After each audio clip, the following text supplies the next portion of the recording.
Hello दोस्तों, स्वागत है आपका हमारे YouTube channel mission lecturer UK 2025 पर।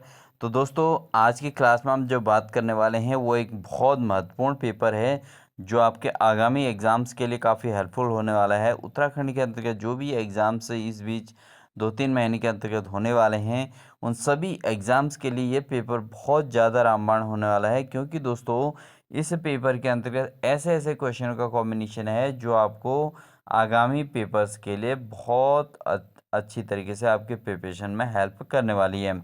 तो दोस्तों, ये जो क्वेश्चन पेपर है लोअर पीसीएस प्री एग्ज़ाम से पेपर है 2024 का, और इसके अंतर्गत बहुत क्रिटिकल क्वेश्चंस यहाँ पर पूछे गए थे जो आगामी एग्ज़ाम्स में आपके लिए भी आ सकते हैं। तो बिना स्किप किए पूरी क्लास को ज़रूर वॉच कीजिएगा, और साथ ही जो भी क्वेश्चंस आपको थोड़ा क्रिटिकल लगे उसको आप ज़रूर नोट्स के तौर पर तैयार कर लीजिएगा, जिससे आप एग्ज़ाम्स के कुछ समय पहले उसको रिवीजन कर सकें। तो बिना देरी किए हुए आज की क्लास को स्टार्ट करते हैं, और इससे पहले आपसे रिक्वेस्ट है, अगर आप चैनल पर नए हैं तो चैनल को सब्सक्राइब करके बेल आइकन दबाकर ऑल नोटिफिकेशन ऑन कर लीजिएगा, जिससे इसी प्रकार की हेल्पफुल क्लासेज आपको हमारे चैनल के माध्यम से देखने को मिलेंगी। तो बिना देरी किए हुए आज की क्लास को स्टार्ट करते हैं और लेते हैं पहला क्वेश्चन। तो दोस्तों, आज की क्लास का हमारा पहला क्वेश्चन है, निम्नलिखित तथ्यों पर विचार कीजिए और इन्हें सही कालानुक्रम में व्यवस्थित कीजिए, और सबसे पहले से लेकर अंतिम गतिविधि तर्क है। ठीक है, तो यहाँ पर दोस्तों पहला है, भारत के संविधान में मूल कर्तव्य जोड़े गए। तो दोस्तों, अगर हम बात करें भारतीय संविधान में मूल कर्तव्य कब जोड़े गए हैं, क्योंकि हमारे देश के नागरिकों के जो मूल कर्तव्य हैं उनको भारत के संविधान के अंतर्गत जोड़ा गया है। तो ये जो मूल कर्तव्य जोड़े गए थे दोस्तों, ये जोड़े गए थे 1976 में। कब जोड़े गए थे? 1976 में। और ये जो मूल कर्तव्य जोड़े गए थे, ये जोड़े गए थे 42वें संविधान संशोधन के अंतर्गत। ठीक है, 42वां संविधान संशोधन हुआ था उस समय, जो है 1976 में भारत के संविधान में मूल कर्तव्यों को जोड़ा गया था। ठीक है, सेकंड है, चीनी आक्रमण के कारण आपातकाल की घोषणा। तो दोस्तों, यहाँ पर जब भारत में चीन का आक्रमण हुआ था, तो चीनी यात्रियों के आक्रमण जो हुए थे, तो उस समय जो है 1962 की ये बात है, चीन का आक्रमण हुआ था, और उस समय भारत में आपातकाल की स्थिति थी और आपातकाल की घोषणा कर दी गई थी। तो 1962 में ये आपातकाल घोषणा हुई थी दोस्तों। उसके अलावा थर्ड है, सूचना का अधिकार अधिनियम। तो राइट टू इन्फॉर्मेशन जो एक्ट है, ये जो है आया था 2005 के अंतर्गत। कब आया था दोस्तों? 2005 में आया था। इसके अलावा पंचायती राज के लिए 73वां संविधान समय संशोधन अधिनियम जो था दोस्तों, ये आया था 1992 में। तो 93वां जो संशोधन अधिनियम हुआ था, तो वो जो है 1992 में हुआ था। तो अब आप यहाँ पे देख सकते हैं कि कौन सा सबसे पहले हुआ था दोस्तों, ये हुआ था चीन का आक्रमण। ठीक है, तो यहाँ पर जो चीनी आक्रमण हुआ था 1962 में, और उसके बाद संविधान में मूल कर्तव्य जोड़े गए थे 1976 में, और उसके बाद पंचायती राज के लिए 73वां संविधान संशोधन 1992 में हुआ था, और सूचना का अधिकार अधिनियम जो आया था वो 2005 में आया था दोस्तों। ठीक है, तो ये चार इस तरीके से सीक्वेंस वाइज आपके हो जाएंगे, और ये जो है चार के चार जो वाक्य हैं ये काफ़ी हेल्पफुल होने वाले हैं आगामी एग्ज़ाम्स में। ठीक है दोस्तों, तो इस आधार पर अगर हम देखें तो यहाँ पर आपको ऐसे ही बड़े बड़े क्वेश्चन देखने को मिलेंगे, और साथ ही इस तरीके से कोट के रूप में इनके आंसर को आपने सही आंसर को टिक करना होगा। तो यहाँ पर हमने देखा कि चीनी आक्रमण के कारण आपातकाल की जो घोषणा थी वो सेकंड नंबर पर थी, तो इस आधार पहला ऑप्शन का जो है आपका सेकंड हो जाएगा। और उसके बाद भारत के संविधान में मूल कर्तव्य जो जोड़े गए थे 1976 में, वो भी 42वें संविधान संशोधन के अंतर्गत, तो ये पहले नंबर वाला सेकंड नंबर पर आ जाएगा। फोर्थ नंबर पे जो है आपका दोस्तों, यहाँ पर पंचायती राज के लिए 73वां संविधान संशोधन हुआ था 1992 में, और चौथा जो है सूचना का अधिकार अधिनियम 2005 है। तो इस आधार पर आप देख सकते हैं कि तीसरा वाला पॉइंट लास्ट में आ गया। ठीक है, तो इस तरीके से आपने समझना है और कोड को सही विकल्प में भरना है दोस्तों। बढ़ते हैं अगले प्रश्न की ओर। अगला क्वेश्चन है दोस्तों, निम्नलिखित कथनों पर विचार कीजिए। नागरिकों के लिए एक समान संहिता सिविल संहिता का उल्लेख भारत के संविधान के अनुच्छेद 44 के अंतर्गत किया गया है। बिल्कुल सत्य है दोस्तों कि जो नागरिकों के लिए जो समान सिविल संहिता का उल्लेख किया गया है वो भारत के संविधान के अनुच्छेद 44 के अंतर्गत ही किया गया है। और दूसरा है उत्तराखंड एक समान सिविल संहिता लागू करने वाला भारत का पहला राज्य बना है। ये भी बिल्कुल कथन सत्य है। तो इस आधार पर अगर देखें तो दोनों कथन सत्य यहाँ पर देखने को मिल रहे हैं दोस्तों। तो इस आधार पर ऑप्शन देखते हैं कि ऑप्शन नंबर इसका सी इसका सही बनेगा, क्योंकि सी वाले में जो है ये दोनों 1 और 2 सही हैं। ठीक है, तो ये आपने इसको भी नोटिस करना है कि समान सिविल संहिता का उल्लेख भारत के संविधान के अनुच्छेद 44 के अंतर्गत है। और दूसरा, ये उत्तराखंड जो है सिविल संहिता लागू करने वाला भारत का पहला राज्य बना हुआ है। तो ऑप्शन नंबर सी इसका सही आंसर हो जाएगा। बढ़ेंगे दोस्तों अगले प्रश्न की ओर। अगला क्वेश्चन है दोस्तों, निम्नलिखित युग्मों में से कौन सा युग्म संविधान का प्रावधान व उसका स्रोत सही सुमेलित नहीं है। तो इनमें से कौन सा युग्म जो है सही सुमेलित नहीं है, इसके बारे में पूछा गया है। तो अगर हम दोस्तों यहाँ पर देखें संसदीय व्यवस्था, तो संसदीय व्यवस्था दोस्तों कहाँ से ली गई है यह हमें देखना है। तो संसदीय व्यवस्था जो है दोस्तों यहाँ पर ये ब्रिटेन से ही ली गई है। ठीक है, तो ये बिल्कुल सही स्रोत से सुमेलित है। संसदीय व्यवस्था जो है ब्रिटेन से ली गई है। इसके अलावा अगर मौलिक अधिकार की बात करें तो मौलिक अधिकारों को जो लिया गया है दोस्तों वो संयुक्त राज्य अमेरिका से लिया गया है, ये भी बिल्कुल सही है। इसके अलावा मौलिक कर्तव्य, अब मौलिक कर्तव्य की बात करें तो ये सोवियत संघ से लिए गए हैं। ये हमारे संविधान में सारी चीज़ें जो है दोस्तों अदर अदर कंट्री से ली गई हैं। और कौन सी चीज़ कहाँ से ली गई है ये आपको याद होनी चाहिए, क्योंकि आपको एग्ज़ाम में एक क्वेश्चन इस प्रकार का जरूर देखने को मिलने वाला है। तो मौलिक कर्तव्य दोस्तों ये सोवियत संघ से लिया गया है, ये भी बिल्कुल सही सुमेलित किया गया है। चौथा है राज्य के नीति निर्देशक तत्व। तो राज्य के अंतर्गत जो नीति निर्देशक तत्व हैं दोस्तों वो दक्षिण अफ्रीका से नहीं लिए गए हैं, ये लिए गए हैं दोस्तों आयरलैंड से। कहाँ से लिए गए हैं? आयरलैंड से लिए गए हैं नीति निर्देशक तत्व। और ये जो है भारतीय संविधान में नीति निर्देशक तत्व सबसे महत्वपूर्ण चीज़ है। तो ये आयरलैंड से लिए गए हैं, तो इसको आप जो है सही आंसर कर लेंगे। तो दोस्तों ये एक अच्छी खासी प्रिपरेशन का क्वेश्चन है आपका, क्वेश्चन पेपर है, इसलिए बिना स्किप किए पूरे क्लास को जरूर वॉच करते रहिएगा। ठीक है, तो यहाँ पर आपके 4 क्वेश्चन तैयार हो जाते हैं एक साथ। मौलिक कर्तव्य सोवियत संघ से, मौलिक अधिकार संयुक्त राज्य अमेरिका से, संसदीय व्यवस्था ब्रिटेन से और राज्य के नीति निषेध तत्व आयरलैंड से लिए गए हैं। बढ़ते हैं दोस्तों अगले प्रश्न की ओर।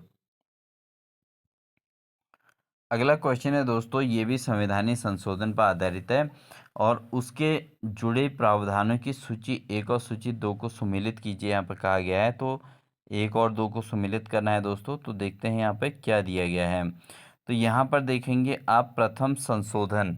अब देखिए यहाँ पर जो प्रथम संशोधन हुआ था वो कब हुआ था।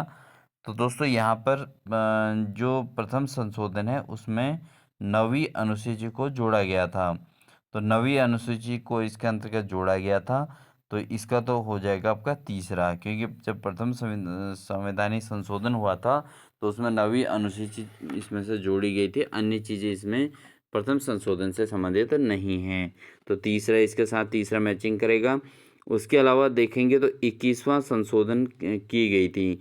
तो जो 21वां संशोधन कब हुआ था दोस्तों, ये हुआ था सिंधी भाषा को इसके अंतर्गत जोड़ा गया था। तो 21वीं संशोधन में सिंधी भाषा को इसमें जोड़ा गया था, इसलिए ये ऑप्शन इसका सही बनेगा। साथ ही 52वें संविधान संशोधन के अंतर्गत दोस्तों जो हुआ था वो 10वीं अनुसूची को यहाँ पर जोड़ा गया था। ठीक है, 52वें संविधान संशोधन में किसको जोड़ा गया था? 10वीं अनुसूची को जोड़ा गया था। और उसके अलावा जो 61वां संशोधन था दोस्तों, 61वें संशोधन में मतदान करने की आयु 21 से 18 वर्ष। तो मतदान की जो एज थी 61वां संशोधन में, उसको पहले 21 वर्ष रखा गया था, लेकिन बाद में इसको संशोधित करके प्रति व्यक्ति जो है 18 वर्ष में जो है मतदान का अधिकार दे दिया गया था। तो दोस्तों ये भी 4 प्रश्न के बराबर ही एक प्रश्न है और जो आपके एग्जाम्स में काफ़ी मदद करेगा। तो 9वीं अनुसूची कब जोड़ी गई थी? प्रथम संशोधन में। और सिंधी भाषा को जोड़ा गया था 21वीं संशोधन में। और 10वीं अनुसूची को जोड़ा गया था 52वें संशोधन में। और साथ ही 21 से 18 वर्ष मतदान की आयु जो किया गया था वो 61वां संशोधन के अंतर्गत किया गया था। तो इस आधार पर अगर हम इसका देखें तो दोस्तों यहाँ पर आप देखिए इसके ऑप्शन इस प्रकार से दिए गए हैं, आप देख लीजिए। तो ये जो है आपने एग्ज़ाम में फेस करना है, इसलिए आपको दिखा रहे हैं। तो ऑप्शन नंबर डी इसका सही बन रहा है, क्योंकि ए हमारा जो है तीसरे के साथ मैचिंग कर रहा था और बी जो है पहले के साथ मैचिंग कर रहा था, यानी कि 21वां संशोधन सिंधी भाषा को जोड़ने के लिए किया गया था। ठीक है, तो ऑप्शन नंबर डी इसका सही आंसर बन जाएगा दोस्तों। बढ़ते हैं दोस्तों अगले प्रश्न की ओर।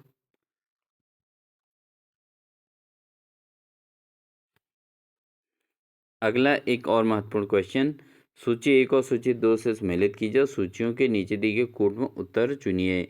तो दोस्तों यहाँ पर अगर आप देखें तो अच्छे तरीके से समझें तो काफ़ी क्रिटिकल ये क्वेश्चन भी बनता है। जैसे इसमें क्या है कि जनजातीय सलाहकार परिषद, तो जनजातीय सलाहकार परिषद किससे रिलेट करता है? ये 5वीं अनुसूची से संबंधित है। जनजातीय सलाहकार परिषद जो है 5वीं अनुसूची से संबंधित है।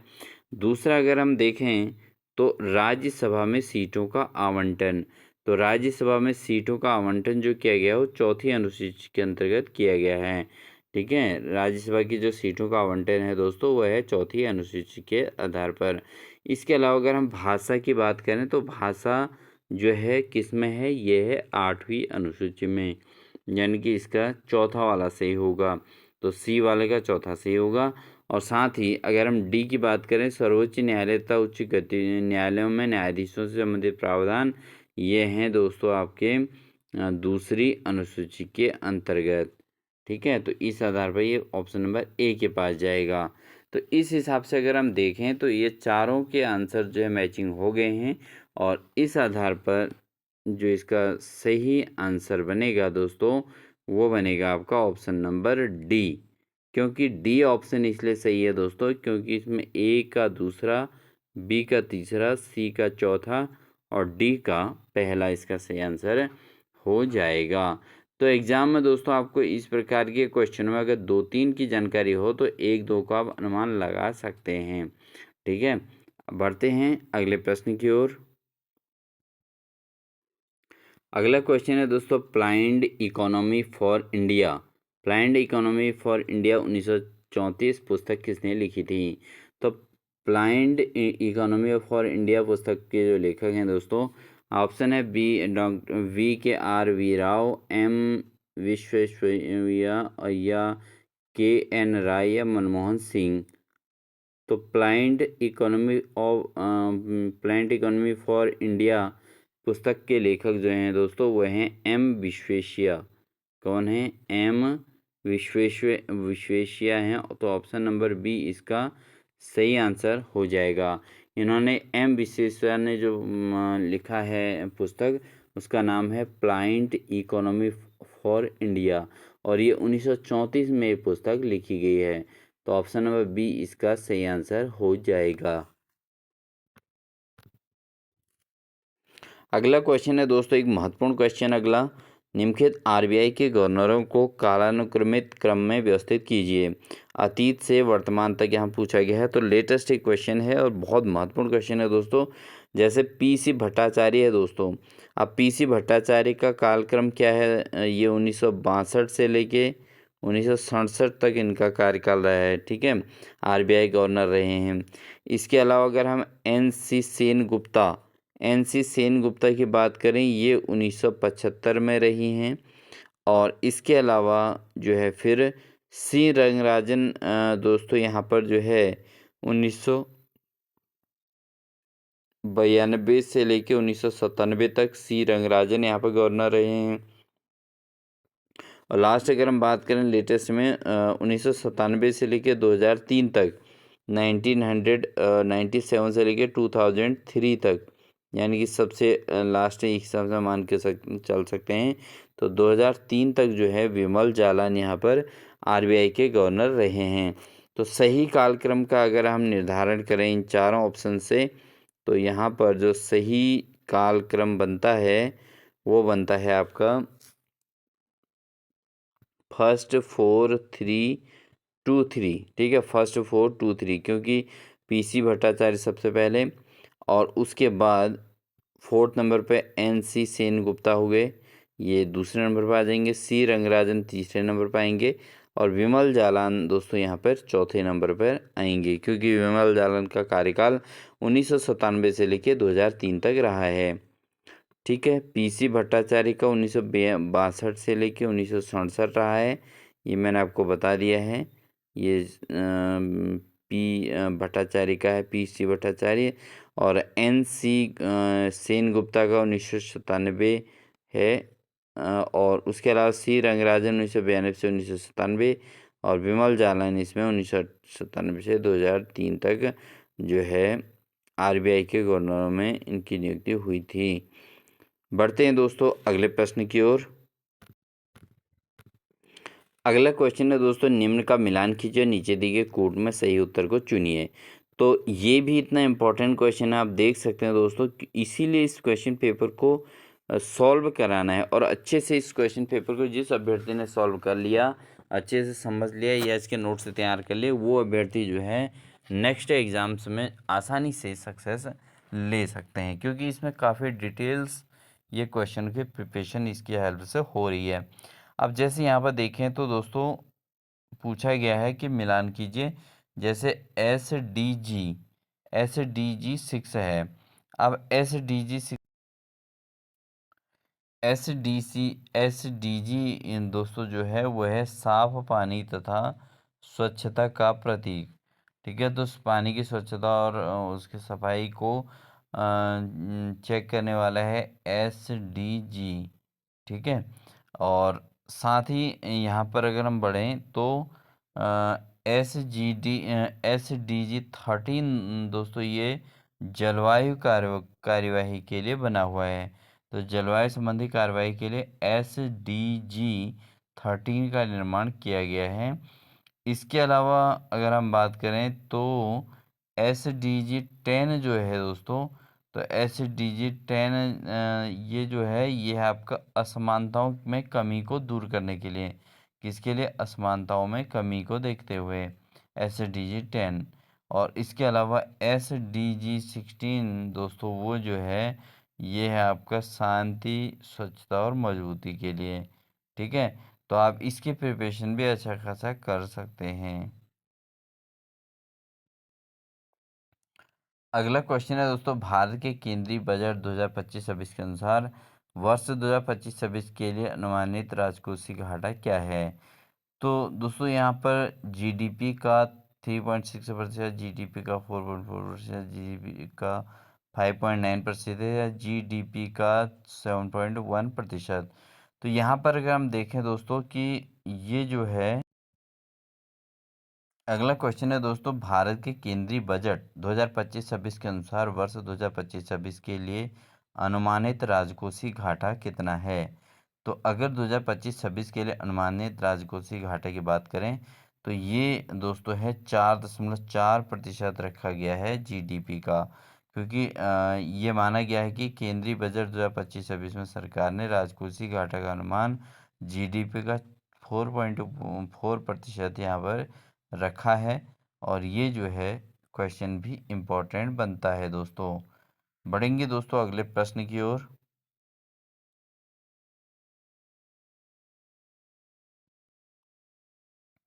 अगला क्वेश्चन है, एस तारापुर समिति 1997 की सिफारिशों के परिणाम स्वरूप भारत ने पूर्ण हासिल की है।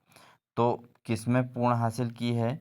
चालू खाता परिवर्तनीयता, या चालू खाता या पूंजी खाता परिवर्तनीयता। तो यहाँ पर जो है ये कह रहा है कि 1997 की जो सिफारिशें थी उसके परिणाम स्वरूप भारत ने पूर्ण हासिल की चालू खाता परिवर्तनशीलता में, या चालू खाता परिवर्तनशीलता में, या दोनों में। तो अगर हम अब बात करें दोस्तों, जो इसमें वो हुआ था कि ना तो चालू खाता के परिवर्तनीयता में यहाँ पर जो है सिफारिशें की गई थी, और ना ही पूंजी खाता परिवर्तनीयता में। ठीक है, तो कहीं ना कहीं पूंजी खाता और पूंजी बचत चालू खाता ये जो है दोनों में ही कोई परिवर्तन नहीं किया गया था। तो इस आधार पर देखें तो इसका ऑप्शन नंबर लास्ट सही बनेगा, यानी कि डी ऑप्शन इसका सही आंसर होने वाला है। अगला क्वेश्चन है दोस्तों, राष्ट्रीय कृषि और ग्रामीण विकास बैंक की स्थापना कब की गई थी? तो राष्ट्रीय ग्रामीण कृषि और ग्रामीण बैंक की स्थापना कब हुई थी? यानी कि इसको जो है नाबार्ड के नाम से भी जाना जाता है। ठीक है, तो इसकी स्थापना कब हुई थी दोस्तों? तो नाबार्ड की स्थापना कहने पर आपको जरूर याद आ गया होगा, इसकी स्थापना जो हुई थी 1992 में हुई थी। कब हुई थी? 1982 में। कब हुई थी? 1982। और ये था दोस्तों आपका 12 जुलाई 1982 के अंतर्गत नाबार्ड की स्थापना हुई थी, राष्ट्रीय कृषि और ग्रामीण विकास बैंक। ठीक है दोस्तों, बढ़ते हैं अगले प्रश्न की ओर। अगला प्रश्न है, निम्नलिखित में से किस समिति ने लचीली मुद्रास्फीति लक्ष्यीकरण को अपनाने का सुझाव दिया था? तो लचीली मुद्रास्फीति लक्ष्यीकरण को अपनाने का सुझाव किस समिति ने दिया था? ऑप्शन है रेड्डी समिति, रघुनाथन समिति, एन के सिंह समिति या उर्जित पटेल समिति। तो दोस्तों 2014 में जब उर्जित पटेल समिति का गठन किया गया था, तो उस समिति ने मुद्रास्फीति लक्ष्यीकरण की सिफारिश की थी, यानी कि इन्फ्लेशन टारगेटेशन का इन्होंने ही जो है उर्जित पटेल समिति ने 2014 में इसका जो है सिफारिश किया था। अगला क्वेश्चन दोस्तों और भी महत्वपूर्ण है, देखिए केंद्रीय बजट 2025-26 की मुख्य थीम यानी कि विषय क्या था? तो केंद्रीय जो बजट है 2025-26 का, इसका मुख्य थीम क्या रखा गया है? ऑप्शन है सक्षम भारत, आत्मनिर्भर भारत या सबका विकास जन विश्वास। तो दोस्तों यहाँ पर केंद्रीय बजट 2025-26 की जो मुख्य थीम है, विषय है, वो है आपका सबका विकास। क्या है? सबका विकास इसका जो है केंद्रीय बजट का मुख्य थीम यहाँ पर रखा गया है। तो ऑप्शन नंबर सी इसका बिल्कुल सही आंसर हो जाएगा दोस्तों। बढ़ेंगे दोस्तों अगले प्रश्न की ओर। क्वेश्चन है, भारत के आकांक्षी जिला कार्यक्रम के संदर्भ में निम्नलिखित कथनों पर विचार कीजिए। तो आकांक्षी जिला कार्यक्रम के अंतर्गत कथन पर विचार कीजिए। इसे 2015 में शुरू किया गया था, पहला ऑप्शन ये दिया गया है। दूसरा है इसका उद्देश्य 100 अल्पविकसित जिलों को परिवर्तित करना था। तो दोस्तों यहाँ पर अगर हम बात करें इसे जो है कब लागू किया गया था, इसको जनवरी 2018 से लागू किया गया था। ठीक है, तो पहली बात तो इसका ये रॉन्ग है। दूसरा दोस्तों इसका उद्देश्य किस अल्पविकसित जिलों को परिवर्तित करना नहीं था, इसका मकसद जो है 112 जो है पिछड़े जिलों के समग्र विकास को मजबूती देना था।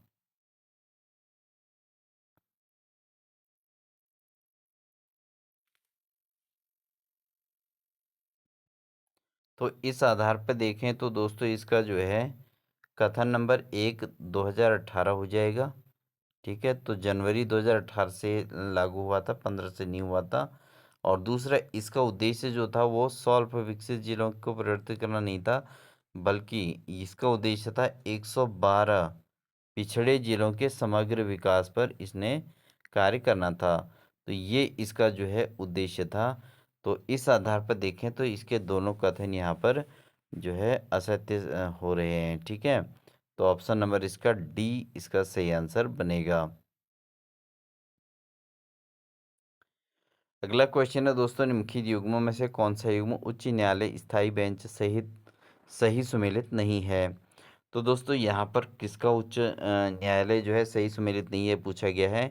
यहाँ पर जैसे कर्नाटक का जो उच्च न्यायालय है वो है आपका धारवाड़। तो ये बिल्कुल सही है क्योंकि कर्नाटक का उच्चतम न्यायालय धारवाड़ में है। बॉम्बे का जो उच्च न्यायालय है वो नागपुर में है। राजस्थान का जयपुर में है। मध्य प्रदेश का भोपाल। तो यहाँ पर थोड़ा डाउट आता है दोस्तों कि मध्य प्रदेश का जो है उच्च न्यायालय वो एकमात्र जो है जबलपुर में है। कहाँ है? जबलपुर में जो है मध्य प्रदेश का उच्च न्यायालय पड़ता है। ठीक है, ये जो है ग्वालियर और इंदौर की खंडपीठ है इसकी, लेकिन जो मध्य प्रदेश का जो है न्यायालय जो है वो जबलपुर में पड़ता है। अगला क्वेश्चन और स्ट्रॉन्ग क्वेश्चन है दोस्तों। ये बहुत इंपॉर्टेंट ये पेपर है, इसीलिए मैं आपसे बार बार कह रहा हूँ इस क्वेश्चन पेपर के एक भी क्वेश्चन को आप स्किप मत कीजिएगा, क्योंकि आपको आगामी एग्जाम्स में यहाँ से काफ़ी हेल्पफुल मिलने वाला है।